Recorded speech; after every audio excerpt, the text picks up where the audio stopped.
Exercise 3.2 पे बढ़ते हैं। क्वेश्चन नंबर पहला है 10 student of class 10th, class 10th के 10 स्टूडेंट, कक्षा 10 के 10 विद्यार्थी हिंदी में बोले तो, took part in mathematic quiz, किसी मैथमेटिक्स की क्विज में भाग लेते हैं। If the number of girls is 4 more than the number of boys, यदि लड़कियों की संख्या लड़कों से 4 अधिक है, then find the number of boys and girls, तो क्विज में लेने वाले लड़के व लड़कियों की संख्या ज्ञात कीजिए। ठीक है।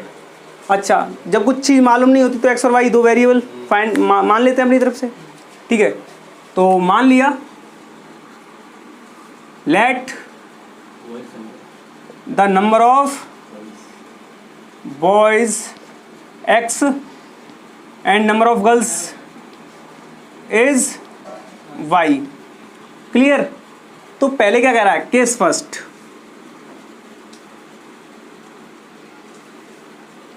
Ten student of class 10th, 10 student of class 10th, class के कितने स्टूडेंट हैं, 10 स्टूडेंट, क्लास 10th के ही, तो क्लास 10th के 10 स्टूडेंट हैं, तो लड़के और लड़कियों को मिलाकर के, सबको मिलाकर के 10 स्टूडेंट हैं। तो लड़के कितने हैं बेटा, x, और लड़कियां कितनी हैं, y, दोनों को जोड़ने पर कितना आना चाहिए, 10 आना चाहिए, क्योंकि लड़के और लड़कियों को मिलाकर के टोटल स्टूडेंट कितने हैं, 10 स्टूडेंट हैं। तो ये फर्स्ट केस हो जाएगा बेटा, इसको इक्वेशन दे दिया first. Clear. Second case, case second कह रहा है बेटा if the number of girls is more than the number of boys. ठीक है, if the number of girls is 4 more than the number of boys, तो बेटा number of girls और boys, number of boys इतना है, number of girls इतना है, लड़कियां क्या है, 4 अधिक हैं लड़कों से, ये 4 अधिक है, ये 4 ज़्यादा हैं। बराबर बनाने के लिए या तो इसमें से मैं 4 घटा दूं तो बराबर बन सकता है, या इसमें 4 जोड़ दूं तो बराबर बन सकता है। कैसे, मान लो तुम्हारे पास 5 रुपये हैं, मान लो किसी के पास 5 रुपये हैं और दूसरा कोई व्यक्ति उसके पास 10 रुपये हैं, तो मैं दोनों को बराबर किस तरीके से बना सकता हूँ, या तो दूसरे वाले से मैं 5 दे दूँ, दूसरे वाले को मैं 5 दे दूँ, मतलब जिस पे 5 रुपये हैं, मान लिया ये राम है और ये श्याम है, तो इसके पास 5 रुपये हैं और इसके पास 10 रुपये हैं। इन दोनों को बराबर कैसे बना सकता हूँ, 2 मेथड है, या तो मैं इसको 5 दे दूँ तो ये इसके बराबर हो जाएगा, या फिर मैं क्या करूं, इसमें से 5 घटा दूं तो ये दोनों बराबर हो जाएंगे। क्लियर, बात समझ आ रही है। तो इसी तरीके से यहाँ पे करो, लड़कियों की संख्या 4 अधिक है, तो लड़कियां 4 ज़्यादा हैं, तो या तो करो लड़कियां में से 4 घटा दो तो बराबर बन सकता है, या फिर क्या करो, लड़कियां 4 अधिक हैं तो लड़कों की तरफ 4 जोड़ दो तो बराबर बन सकता है। ठीक है, तो ये सेकंड केस हो जाएगा। बात समझ आ रही है। ठीक है, तो क्वेश्चन क्या कह रहा है, if the number of girls is 4 more than the number of boys, तो लड़कियों की संख्या जो है वो 4 अधिक है, तो बेटा 4 ये ज़्यादा है तो हम इसकी तरफ जोड़ेंगे, या फिर घटाएंगे तो इसकी तरफ घटाएंगे जब बराबर बनाना होगा। तो ये हमारा सेकंड केस आया। तो इसको ज़रा मॉडिफाई करो बेटा, x माइनस वाई और plus 4 equal to 0, equation second. ये एल्जेब्रिकली रिप्रेजेंटेशन हो गई। अब इसको सॉल्व भी करना है, किस मेथड से, ग्राफिकल मेथड से। तो बेटा इसका क्या करना होगा, हमें ग्राफ बनाना होगा। ठीक है, तो चलो भाई इस इक्वेशन को सॉल्व करते हैं। ऑन सॉल्विंग, तो बेटा एक बार x इक्वल टू 0 रखो, एक बार y इक्वल टू 0। बेटा x इक्वल टू 0 रखेंगे, x इक्वल टू 0 रखेंगे तो y इक्वल टू कितना आएगा, 10, और जब y इक्वल टू 0 रखेंगे तो x इक्वल टू 10। कोई दिक्कत, इसका बॉक्स बना लो बेटा। तो ये x और ये y, x इक्वल टू 0 था तो y इक्वल टू कितना आया, 10, और जब y इक्वल टू 0 था तो x इक्वल टू कितना आया, 10। कोई दिक्कत। अब इस इक्वेशन को सॉल्व करते हैं। ऑन सॉल्विंग, एक बार x इक्वल टू 0 रखो, एक बार y इक्वल टू 0। तो बेटा x इक्वल टू 0 रखूँगा तो 0 minus y plus 4 equal to 0, तो माइनस वाई इक्वल टू -4, इधर जाके माइनस से माइनस कट जाएगा, वाई इक्वल टू कितना आएगा 4। हाँ भाई एक बार वाई इक्वल टू 0 रखना है तो x minus y equal to 0 रखूँगा तो 0 आएगा, +4 इक्वल टू 0। हाँ भाई 4 को तो ले जाऊँगा तो माइनस का 4। इसका बॉक्स बना लो एक, x equal to 0, sorry x equal to 0, y equal to 4 और y equal to 0, x equal to -4। अब क्या करेंगे, इनका ग्राफ बनाएंगे। ठीक है भाई, तो 2 का गैप ले लो, -2, -4, -6, -8, -10। ये 2, 4, 6, 8, 10, 2, 4, 6, 8, 10 ग्राफ पे बनाओगे ज़्यादा अच्छा बनेगा भाई। ठीक है, यहाँ पे इतना अच्छा नहीं बन सकता, ग्राफ पे बनाओ एकदम स्ट्रेट बनेगा। इन वाले पॉइंट्स को नाम दे दो ए बी और इन वाले पॉइंट्स को नाम दे दो पी क्यू। अपनी तरफ से कोई भी नाम दे सकते हैं। x equal to 0, y equal to 4, x equal to 0, y equal to 4 यहाँ पे मिलेगा ये पॉइंट, और y equal to 0, x equal to -4, x equal to -4 यहाँ पे मिलेगा। तो इसको नाम दिया हमने a, इसको नाम दिया b। इन दोनों को जोड़ने पर ये लाइन आएगी, यहाँ से जाएगी भाई। ठीक है भाई, यहाँ से जाएगी ये लाइन, थोड़ा सा टेढ़ा हो गया है। अच्छा, तो ये किस इक्वेशन की लाइन थी? ये इक्वेशन थी x minus y plus 4 equal to 0। Clear. अब इस वाली लाइन का इक्वेशन बनाओ, वो लाइन बनाओ। तो बेटा x इक्वल टू 0 तो y equal to 10, y equal to 10 यहाँ पे मिलेगा, और x equal to y equal to 0 है तो x इक्वल टू 10 ये यहाँ पे मिलेगा। क्लियर। अब इसका सॉल्यूशन लेना था, तो बेटा इसका सॉल्यूशन ये होगा। तो ये जो सॉल्यूशन होगा x, y का, वो क्या होगा? सॉल्यूशन होगा। ठीक है, यहाँ से देखोगे बेटा तो देखो यहाँ पे 3 होगा ज़्यादा से ज़्यादा, ग्राफ पे बनाओगे तो 3 आएगा, और यहाँ पे क्या होगा 7 होगा क्योंकि 8 तो ऊपर है। तो बेटा x इक्वल टू कितना 3, और ये y कितना है, y एक्सिस कितना है 7। तो ये x इक्वल टू 3 और y इक्वल टू 7 क्या हो जाएगा? सॉल्यूशन। मतलब क्या है, बॉयज़ कितनी है बेटा 3, गर्ल्स कितनी है 7। मतलब क्या है, ये जो कह रहा था कि गर्ल्स की संख्या 4 मोर है, तो बेटा 4 मोर है। क्लियर। की तरफ क्वेश्चन 2 कह रहा है 5 pencils and 7 pens together cost 50 rupees. मतलब 5 पेंसिल और 7 पेनों की कीमत जो है 50 रुपये, वेयर एज वहीं 7 पेंसिल एंड 5 पेन की जो कीमत है वो 46 रुपीज़ है। Find the cost of 1 pencil and 1 pen. अच्छा बेटा, पेंसिल की कीमत लेट कर लो, let the cost of 1 pencil, क्या लेट करेंगे भाई, x लेट करेंगे, x रुपीज़। क्लियर। और पेन की लेट कर लो बेटा, 1 पेन की कीमत y rupees. According to question क्या कह रहा है भाई, 5 पेंसिल एंड 7 पेन्स। 5 पेंसिल की कीमत कितनी हो जाएगी बेटा, एक की कीमत x है तो 5 पेंसिल की कीमत 5x हो जाएगी, एंड 7 पेन्स, एक पेन की कीमत y रुपीज़ तो 7 पेन की कीमत 7y रुपीज़, तो 7y रुपीज़। दोनों का टोटल करने पर कितने रुपए हैं भाई, 50 रुपये। ये इक्वेशन फर्स्ट हो जाएगी। क्लियर। सेकंड इक्वेशन, मतलब सेकंड जो केस है, सेकंड केस में कह रहा है according to question, second case है वो 7 पेंसिल एंड 5 पेन्स। 7 पेंसिल, एक पेंसिल की कीमत x रुपीज़ तो 7 पेंसिल की कीमत 7x, प्लस 5 पेन्स, एक पेन की कीमत y रुपीज़ तो 5 पेन्स की कीमत 5y रुपीज़, और टोटल कितनी कीमत है 46 रुपीज़। तो ये सेकंड इक्वेशन। क्लियर। अब क्या करोगे, इन इक्वेशंस को अलजेब्रिकली सॉल्व करोगे, सॉरी अब क्या करोगे इन इक्वेशंस को ग्राफिकली सॉल्व करोगे। ग्राफ पे बनाओगे, जहाँ पे दोनों कट करेंगी एक दूसरे को, वहाँ पे क्या होगा, इनकी एक्स और वाई की वैल्यू आएंगी। वही एक्स और वाई की वैल्यू क्या होंगी, पेंसिल की कीमत और पेन की कीमत। ठीक है, तो ये आप खुद कर सकते हैं। ठीक है, देखो बेटा, हाँ बेटा देखो, ये भी पिछले वाले क्वेश्चन की तरह दे रखा है, इक्वल टू में 8 और इक्वल टू 9 दे रखा है।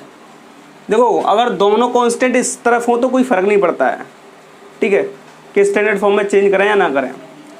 लेकिन एक कांस्टेंट इस तरफ हो और एक कांस्टेंट इक्वल टू के इस तरफ हो तो फ़र्क पड़ जाता है। इसीलिए हमेशा क्या करो, इन इक्वेशंस को स्टैंडर्ड फॉर्म में लिख लो, जिससे गलती ना हो। कभी गलती नहीं होगी, चाहे कांस्टेंट इधर दे दे चाहे इधर दे दे।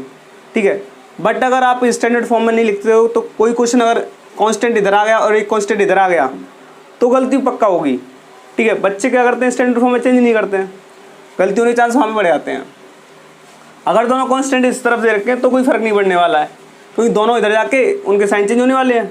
ठीक है, तो चाहे आप इधर रख लो चाहे इधर रख लो, जब साइन चेंज हो जाएंगे इधर जाके तो दोनों C1/C2 माइनस से माइनस कटेगा या प्लस से प्लस जो भी कुछ होगा, तो उन साइंस पे कोई फ़र्क नहीं पड़ेगा। बट जब एक कांस्टेंट इस तरफ दे रखा हो, एक कांस्टेंट इस तरफ दे रखा हो, तो क्या होगा, आपको या तो स्टैंडर्ड फॉर्म में चेंज करके कर सकते हो या फिर आप उनके साइन पहले से ही माइंड में याद रखो कि इस तरफ जाके इसका माइनस हो जाएगा और इस तरफ इसका जाके जो भी साइन प्लस हो जाएगा। मतलब जो भी साइन होगा वो चेंज होगा, माइनस होगा तो प्लस होगा, प्लस होगा तो माइनस होगा। ठीक है, तो देखो भाई 2x minus 3y minus 8 equal to 0 मैं तो स्टैंडर्ड फॉर्म में लिख के करूँगा। 4x minus 6y minus 9 equal to 0। अब देखो दोनों इधर आके माइनस माइनस हो गए, तो यहाँ से क्या होगा, -8 और ये -9, माइनस माइनस कटे जाएगा तो 8/9 आएगा। और वैसे भी यहाँ से लेते तो 8/9 आता। ठीक है, अब इधर देखो बेटा b1/b2, b1/b2 वैल्यू यहाँ से क्या आएगी बेटा, -3 और -6, तो -3 और -6 माइनस माइनस कटेगा, क्या आएगा 1/2 आएगा। क्लियर, इस बार मैंने a1/a2 b1/b2 और c1/c2 नहीं लिखा है, वो तुम खुद कर सकते हो। यहाँ से कांस्टेंट, यहाँ से इनके कोएफिशिएंट ले लो, लिख लो यहाँ पे। ठीक है, मैं क्या कर रहा हूँ, डायरेक्ट कर रहा हूँ। ठीक है, और a1/a2 कितना देखा है, 2/4, तो इसका रेशियो 1/2। अब यहाँ से देखो बेटा a1/a2 1/2 है, b1/b2 1/2 है, c1/c2 8/9 है। इससे क्या पता चलता है कि a1/a2 बराबर है b1/b2 के, लेकिन c1/c2 बराबर नहीं है। और ये किसका, हाँ भाई ये जो लाइन है पैरेलल होंगी, पैरेलल मतलब समांतर, समांतर मतलब कहीं पे काटेंगे नहीं एक दूसरे को, तो काटेंगे नहीं तो क्या होगा, नो सॉल्यूशन मिलेगा। और जब नो सॉल्यूशन होगा, जब एक दूसरे के साथ साथ काटेंगे नहीं या फिर इस टाइप से संगत नहीं होंगी, मतलब जब काटेंगी नहीं तो संग नहीं होंगी। ठीक है, संग नहीं होंगी तो क्या कहलाएंगी, असंगत कहलाएंगी, और इंग्लिश में क्या बोलते हैं उसे, इनकंसिस्टेंट। हाँ भाई, चलो भाई बढ़ते हैं क्वेश्चन नंबर 4 की तरफ। क्वेश्चन नंबर 4 कह रहा है find out the lines, find out the lines are consistent और इनकंसिस्टेंट। मतलब क्या है, लाइंस संगत है या असंगत है। If consistent then find their solution, यदि संगत हैं तो उनके सॉल्यूशन फाइंड करो, क्योंकि सॉल्यूशन किसके होते हैं, कंसिस्टेंट लाइंस के होते हैं।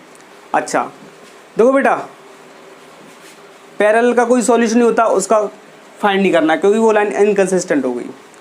दूसरा, जो लाइन होती है कोइंसिडेंट संपाती, उसका क्या होता है, मैनी सॉल्यूशन होते हैं, बहुत सारे सॉल्यूशन, मतलब इनफाइनाइट सॉल्यूशन। तो कितने सॉल्यूशन फाइंड करोगे, बहुत सारे। ठीक है, तो उसका भी ग्राफ से सॉल्व नहीं करना है। ठीक है, ग्राफ से सॉल्व नहीं करना है। उसमें जब आएगा मैनी सॉल्यूशन तो आपको सिर्फ लिखना है there are many solution of this equation. ठीक है, बस इतना करके छोड़ देना है। जिसका आएगा इंटरसेक्टिंग, इंटरसेक्टिंग मतलब वन सॉल्यूशन या यूनिक सॉल्यूशन। इंटरसेक्टिंग आएगा मतलब एक पॉइंट पे दोनों लाइन इंटरसेक्ट करेंगी, एक दूसरे को काटेंगी। जब एक दूसरे को काटेंगी तो उसका क्या होगा, एक सॉल्यूशन होगा। और एक सॉल्यूशन होगा मतलब क्या है, वो एक दूसरे को एक पॉइंट पे काटेंगी तो उनका ग्राफ बनाएंगे। ठीक है, उसका ग्राफ से बना करके सॉल्यूशन दिखाना है। ठीक है, चलो भाई इसको क्वेश्चन करते हैं।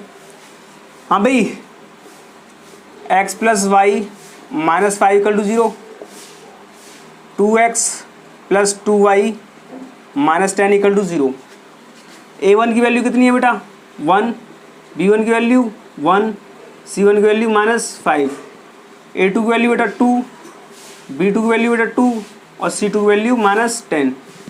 हाँ बेटा, A1/A2 कितना आया 1/2, B1/B2 कितना आया 1/2 और C1/C2 कितना आया -5/10।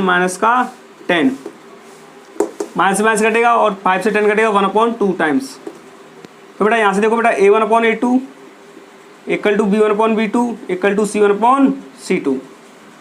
क्या है भाई, कोइंसिडेंट है लाइन, मतलब क्या है, संपाती है। और जो लाइन होती है संपाती उसके होते हैं बहुत सारे सॉल्यूशन, मैनी सॉल्यूशन। और जिनके सॉल्यूशन होते हैं वो क्या कहलाती है, कोइंसिडेंट, मतलब कंसिस्टेंट। ठीक है भाई। अच्छा, इसके बहुत सारे सॉल्यूशन है, तो इसके कितने सारे सॉल्यूशन फाइंड करोगे, बहुत सारे भाई, कितने सॉल्यूशन फाइंड करोगे, 2 कर लोगे, 4 कर लोगे, इसके बहुत सारे सॉल्यूशन, मैनी सॉल्यूशन। रात दिन इसके सॉल्यूशन थोड़ी करते रहोगे। जैसे बताता हूँ, मैंने पहले इक्वेशन ली x + y = 5, y = यहाँ से क्या आएगा बेटा 5 - x। अब यहाँ पे x की कोई वैल्यू डालो, हर बार सॉल्यूशन आएगा। मैंने मान लिया पुट x = 1, 5 - 1 4 आया, पुट x = 2, तो y = 5, x की क्या रखना है 2, तो 5 - 2 कितना आया 3। जो वैल्यू रखोगे x की वैल्यू, हर वैल्यू पे कोई ना कोई सॉल्यूशन आएगा। ठीक है, कोई सी वैल्यू रखो, माइनस की रखो तो माइनस से माइनस कटेगा, 5 + 2 कितना होगा 10 आएगा।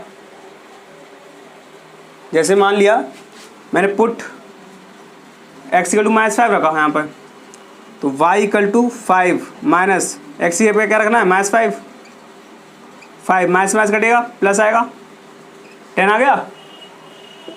और रख लो y = x - 5 दे रखा है, मान लो पुट x = -2 रख दिए इस बार, 5 - x है यहाँ पे, है ना, 5 - x है यहाँ पे। ठीक है, थोड़ी सी गलती हो गई, 5 - x है, 5 x पे क्या रखना -2, माइनस से माइनस कटेगा क्या हो जाएगा 5 + 2 7 आएगा। मतलब क्या, x की हर वैल्यू पर सॉल्यूशन मिल रहा है। मतलब क्या, x की तो बहुत सारी वैल्यू है, -∞ से लेकर +∞ तक इनफाइनाइट वैल्यू x की, तो इनफाइनाइट वैल्यू रख सकते हैं x की। जब x की इनफाइनाइट वैल्यू रखेंगे तो y की वैल्यू भी इनफाइनाइट आएंगी, तो इसका क्या है मैनी सॉल्यूशन है। ठीक है, तो इसका ग्राफ बना के नहीं दिखाना है। ठीक है, क्योंकि इसके सारे बहुत सारे सॉल्यूशन है, तो इसको बस यहाँ पे लिख देना देयर आर मैनी सॉल्यूशन, बस खत्म करते हैं बेटा। Question number 2। तो बेटा यहाँ से x - y - 8 = 0 और 3x - 3y - 16 = 0। A1/A2 कितना आएगा बेटा 1/3। कंपेयर करने पे तुम खुद कर लेना, या तो यहाँ पे लिख लो, कोई दिक्कत नहीं है, बस यहाँ पे लिख लो इसको।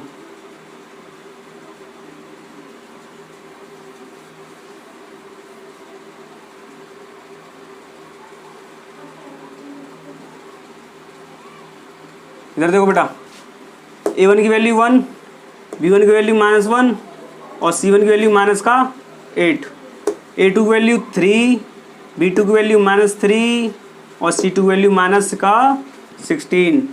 तो बेटा A1/A2 कितना है 1/3, B1/B2 -1/-3, तो माइनस माइनस कटेगा क्या आएगा 1/3 और C1/C2 -8 और ये -16 कट जाएगा आपस में 1/2 आएगा। यहाँ से देखो बेटा A1/A2 और B1/B2 1/3 है, तो दोनों आपस में बराबर हैं। लेकिन C1/C2 कितना है 1/2, तो ये बराबर नहीं है। हाँ भाई, ये वाली इक्वेशंस क्या होती हैं, समांतर या पैरेलल। बात एक ही है, हिंदी में पैरेलल, सॉरी इंग्लिश में पैरेलल और हिंदी में समांतर। और जो लाइन पैरेलल होती है उनका नो सॉल्यूशन होता है, नो सॉल्यूशन होता है, इनकंसिस्टेंट होती हैं। और जो इनकंसिस्टेंट हैं या इनका कोई सॉल्यूशन नहीं, उनका ग्राफ बनाना ही नहीं है।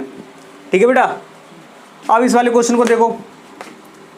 3 2x - y - 6 = 0। तो A1 की वैल्यू बेटा यहाँ से देखो 2, B1 की वैल्यू कितनी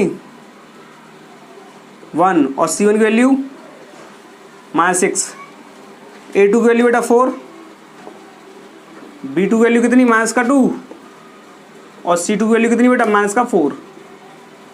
यहाँ से निकालो भाई A1/A2 कितना है 2/4 मतलब कट जाएगा 1/2 आएगा। B1/B2 कितना आएगा -1/2 और C1/C2 क्या आएगा बेटा -6 और ये -4 माइनस कट जाएगा क्या आएगा 3/2। इधर देखो बेटा A1/A2 कितना 1/2 और B1/B2 -1/2। A1/A2 1/2, B1/B2 -1/2, 1/2 -1/2 के बराबर नहीं है। तो मतलब क्या A1/A2 B1/B2 के बराबर नहीं है। जब नहीं है तो ये क्या होता है बेटा इंटरसेक्टिंग होती है। इंटरसेक्टिंग हिंदी में बोले प्रतिच्छेदी। प्रतिच्छेदी मतलब यूनिक सॉल्यूशन, यूनिक सॉल्यूशन बोलो या वन सॉल्यूशन बोलो या एक हल बोलो। और इनका हल होता है वो क्या कहलाती है कंसिस्टेंट। और कंसिस्टेंट लाइंस का ग्राफ बनाना है। तो सबसे पहले बेटा ये नोट करो और फिर ग्राफ बनाएंगे इसका। चलो बेटा अब इनका ग्राफ बनाते हैं और ग्राफ की हेल्प से इन्हें सॉल्व करते हैं। तो सबसे पहले इक्वेशन फर्स्ट का सॉल्यूशन करेंगे। तो ऑन सॉल्विंग इक्वेशन फर्स्ट पहले भी करा चुका हूँ कैसे सॉल्व करते हैं। एक बार पुट x = 0, एक बार पुट y = 0। x = 0 पुट करेंगे इक्वेशन फर्स्ट में तो 2 × 0 प्लस y - 6 = 0। तो 2 × 0 क्या हो जाएगा 0 हो जाएगा। क्या बचेगा y - 6 = 0। तो y = 6 बचेगा। अब क्या करेंगे पुट y = 0 तो 2x प्लस y = 0 पुट करेंगे तो 0 आएगा। -6 = 0, 2x -6 रह जाएगा इक्वल टू 0, 2x 6 इधर जाएगा तो प्लस का हो जाएगा और x = 6 डिवाइड में जाएगा ये 2 और क्या आएगा x = 3। तो बेटा इसका एक बॉक्स बनाएंगे। ये x ये y। हाँ भाई जब x = 0 था तो y = कितना मिला 6। जब y = 0 है तो x = कितना मिला 3। अब on solving equation second, on solving equation second तो बेटा 4x - 2y - 4 = 0 ये इक्वेशन सेकंड दे रखी है। अब इसमें पुट x = 0 और एक बार पुट y = 0। x = 0 पुट करो बेटा 4 x 0 आएगा -2y - 4 = 0। 4 × 0 0 हो गया बचेगा क्या -2y - 4 = 0। 4 को इधर ले जाओ तो माइनस का 2y = 4 हो जाएगा। इस -2 को इधर भेजो तो 4/-2 और 2 से 2 कट जाएगा 2 बार, 2 से 4 कटेगा 2 बार तो क्या आएगा -2। क्लियर। एक बार पुट y = 0 रखो 4x - 2 × 0 - 4 = 0। 4x 2 × 0 क्या हो जाएगा 0 हो जाएगा। क्या बचेगा -4 = 0। 4x = 4 इधर ले जाओ x = क्या हो जाएगा 4/4 मतलब 1। तो इसका भी बॉक्स बना लो बेटा। हाँ बेटा x = 0 पुट किया y = मिला -2। हाँ भाई y = 0 पुट किया x = मिला 1। ग्राफ बनाओ बेटा इसका 1 2 3 4 और 1 2 3 4 5 और ये 6 इसको रफ कर दो। क्वेश्चन था ठीक है इसको रफ कर दो। 5 इधर -1 -2 -3 -4 -5 -6 -1 -2 -3 -4 -5 ये x डैश ये y एक्सिस और ये y डैश। हाँ भाई ये पहली इक्वेशन का सॉल्यूशन था। इसका नाम दे दो पॉइंट ए बी और इसको नाम दे दो पी क्यू। हाँ भाई x = 0 y = 6 x = 0 y = 6 यहाँ पे आएगा पॉइंट ए, y = 0 और x = 3 एक्स इक्वल टू 3 कहाँ पे है, यहाँ पे, और y equal to 0, y equal to 0 यहाँ पे, x equal to 3 y equal to 0 यहाँ पे आएगा, तो ये पॉइंट भी हो जाएगा।